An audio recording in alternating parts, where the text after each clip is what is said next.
Hi there. We're continuing our journey through the Proverbs, the Mishle Shlomo, the life sayings of Solomon. And today we're in chapter 20 and we're looking at verses 16 to 18.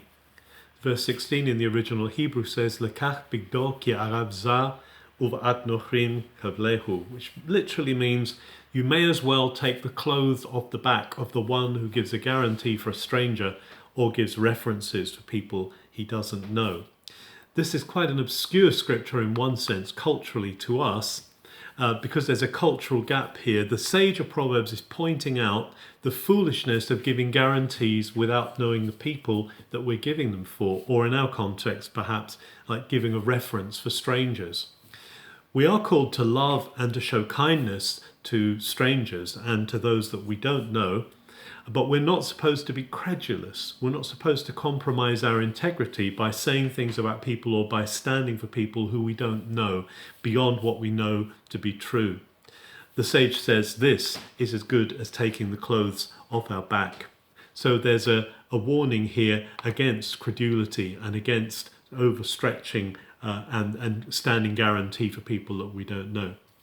Then the next verse, verse 17, is saying, Arev la'ish lechem shaker, va'acha yumaleh fihu chatzatz. And it's a very graphic, very pictorial proverb, this. It says that stolen bread, or the bread of deceit, may taste good, taste sweet in a person's mouth, but afterwards their mouths will be filled with gravel. Chatzatz is gravel, small stones, like small sandstones. And that's a really good picture, that it may seem sweet to steal something, it may seem sweet to act dishonestly at the time, but the result of that is going to be that there's going to be mouthful of gravel. It's going to be really unhappy for that person. And then lastly, machashavot ve'etzah tikun u'v'tachbulot aseh milchama.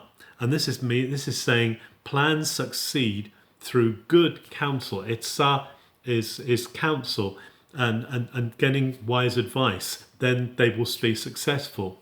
And don't go to war. Don't go into battle. Perhaps would be better for us. Don't take up arms. Don't take a battle forward unless you have good counsel, unless you have wise advice.